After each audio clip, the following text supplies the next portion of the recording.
I know why your family's crazy and why you going crazy too. Stay tuned. I'm about to break down how to identify crazy people and what you can do to maintain your sanity. All right, it's time for the Monday moment. Listen, I know that we think many people are crazy, and guess what? They are. But we also had our crazy moments. I want to share with you the reality of what causes that craziness. I'm not a big Bible guy, but in the Bible it says that without a vision, people go crazy. Woo! One of my favorite scriptures. Oh, by the way, for you Jesus people, I love Jesus. All good. But I need to tap into this idea that without a vision, people go crazy.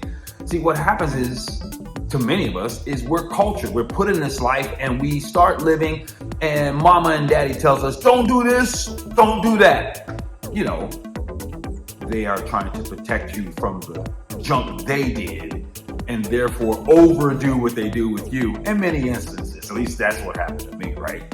Got my butt spanked. And many of you may say, butt spanking is okay. No, it's not. It's not necessary. Butt spanking is a reflection of anger, anxiety, and not knowing what to do. So therefore you express violence. That's a whole other conversation. We'll deal with that in the daddy dialogues. Those are coming up as well. But this expression, parents doing the best they can with the information that they know how, right? So they try to control and curtail your existence to make them look good. All ego-driven. And as a result, your spirit gets broken.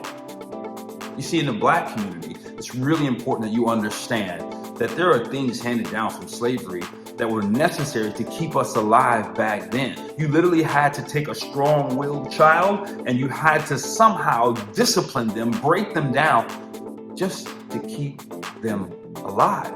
And then that tradition carried on because why? We were trying to fit in American society and we didn't or could not do it in our state around the house, unless you happen to have parents who are more highly educated and who could do that. But by and large, that wasn't the case. Keep going.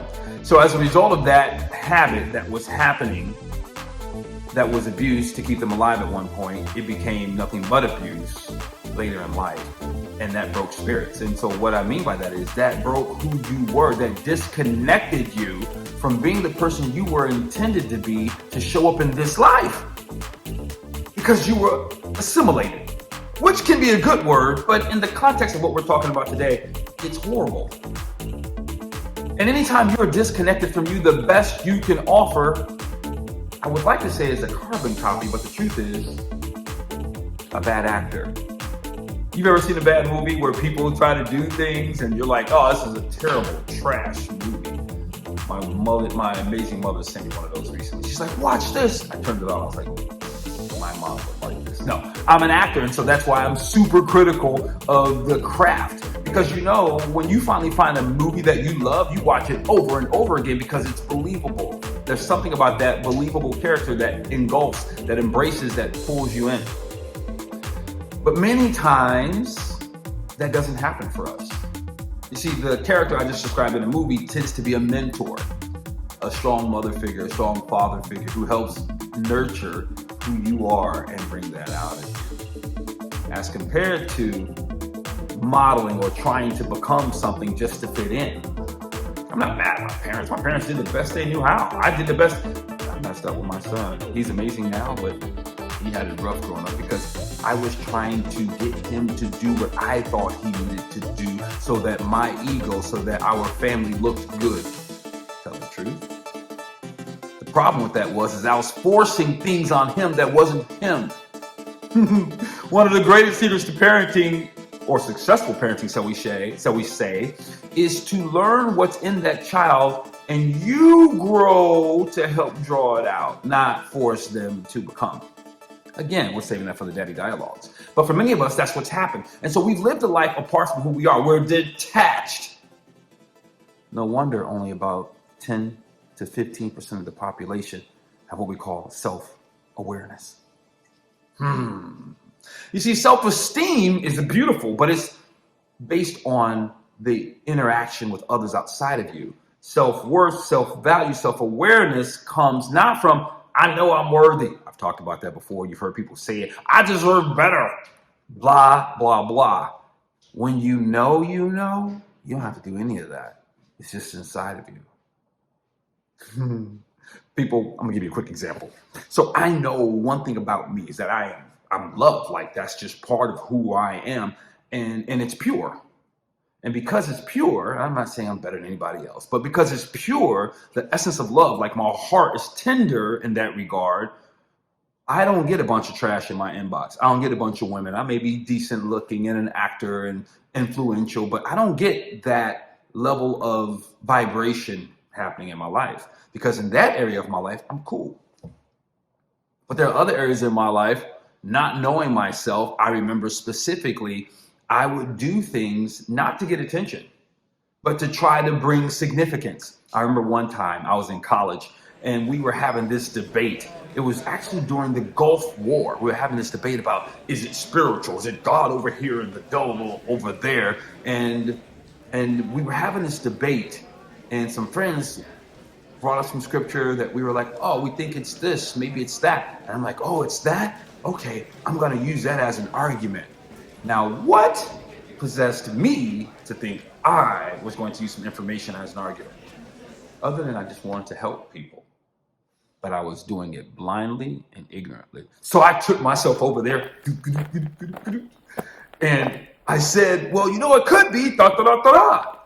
And people just looked at me like, what in the world is he talking about? In that moment, I was embarrassed, super embarrassed. Because I was basically parroting things that I heard. You know how we parrot YouTubers. And, well, this guy on YouTube said he has 95,000 followers, therefore it's true. Oh my God. We're so detached from ourselves that we can't identify truth because we're not listening to our spirit. And so we parrot. And that's much of what we experience in our existence today. And that's what happened to me in that moment. Oh, I have other examples, but I'm not going to tell you all about them. Instead, I want you to take a look inside of you. When you think about who you are and how you're showing up in the world, when you don't have a script, or going back to the scripture, when you don't have a vision, clarity of who you are, and I don't mean aspirations. There's a difference between aspirations and visions. Visions come from within. Aspirations are good. I have some huge aspirations. Please don't misunderstand me. But the spirit of who I am comes up, and we call that vision. It's something spiritual, something that feels like God has dropped inside of you that never leaves you. It was probably there when you were young, before your spirit was broken and before life kicked you in the butt. You may have some reflection of who you wanted to be, what was inside of you for real. Many people can't access that. Some of us can. So what I encourage people to do is, at whatever point did you feel like you had silence, but also clarity about what you want to do in life? What are some of your passions, natural passions? What are things you're naturally good at? What are things that you are passionate about, naturally good at, but also comes easy to you? Naturally good, you can do easy. It's just always around. Or maybe people are asking you about it all the time. They come to you for that information, and you don't even know why they come to you. But there's a light on the inside. I remember another example. This example is a positive example, but it was speaking to me having some level of vision. Now, it wasn't clear. It wasn't clear at all, but I remember a good friend of mine, Dodie, her and I, we were at the same college, and we were one day talking about why are people drawn to us or attracted to us? And we were trying to figure it out. And we were like, maybe it's the Christ in us and our awareness, because other people were also Christians at that time. And so we thought, you know, we don't know. We were just trying to sort through it. But now that I'm older, and even then we had a little glimpse, it was just that we had a sense of who we were. We had a sense of self-value and what was important to us that wasn't based on external things. You get the difference? Because a lot of what we have in our culture is based on external things that determine the value of who we are. If I can wear, I don't know, Prada, or I drive a Benz, or whatever it is, right? In your community, in your life, we're often given a script because we don't have a vision. And when we don't have a vision, then we're going to follow the script. My mentor used to say, Roosevelt Hunter, he used to say to me, or he actually said to all of us in a service one time, he said, When he said we all have a script, and he was talking about the scriptures at that time, we all have a script in a movie that we read. That's what a good actor does. They get into their script. They become their script. This is so good. They become their script, and that's what they live out. And in that context, he was saying, follow the script of the text of the Bible, and that's who you should become. I want to take it a step further. What is the script for your life? What is the vision for your life? That is the script that you should be following. But we often don't spend enough time in it. I'm guilty too. Oh my God, I'm guilty. I'm guilty of not staying in my incantations, staying with the words that I've written in my quiet time about who I am and what I'm supposed to be doing.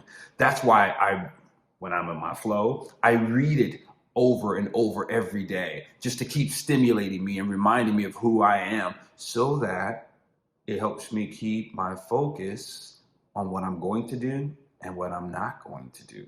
It's not even a question of right, wrong. It's a question of who I am.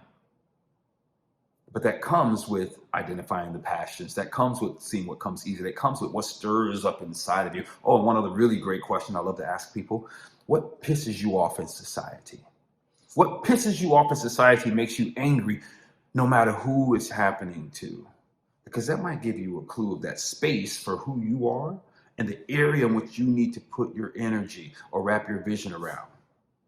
You see, without the vision, we follow the script. And the script says the American dream, which is what, really? Other than a contract that keeps you indebted to the country for the period of time that you're here, et cetera, blah, blah, blah, blah, blah, blah, blah. I'm not saying it's bad. I'm saying that if it doesn't match your vision, then it's wrong for you. And you have to determine that. But oftentimes what has happened is we've all gotten caught up. We've gone to school, we've gotten a job, we've bought the home, we have the career, we have the family, and now we have all these obligations that dictate what we get to do and don't do.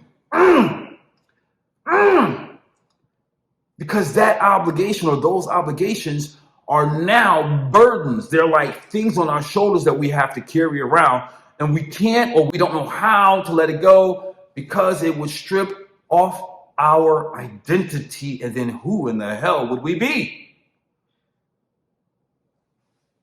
That's why it's so hard to walk away, because we've not been following the script for our life. And we haven't followed the script for our life. We're now in a script of another film that isn't us, and we die empty. What I mean by empty is having not fulfilled, having not fully lived. We existed.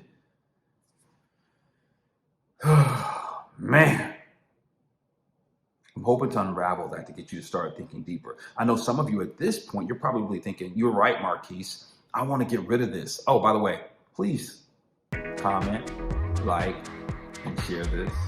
Thank you. I appreciate you for that. Some of you are saying, Marquise, you're right, and I'm ready to figure this out, but I don't know how. Got you. Number one, start writing. Get quiet, breathe, meditate, whatever it's going to take, pray. I don't care. Just get quiet. Start making consistent time to get quiet. And then ask yourself, what do I really want? What's important to me? Go through the areas of life, spiritual, mental, financial, social, relational, and ask yourself, what do I really want? What would turn me on? What would light my fire? That's what you probably want to write down. And then I'm going to tell you, you're going to have to start dismantling. You'll have to start letting go of things in order to start to get there. You see, because the script says the accumulation of things is good. But going back to the Holy Script, it says what? What does it profit a man to gain the whole world and lose his soul? What that referring to is to gain the worldly acceptance and miss who you are. Oh, man. This is good stuff. I hope that you're taking notes, because this is your opportunity. This is God, this is the Spirit, this is the universe coming to you saying, it's time for you to finally end. This is the Monday Moment. Deuces.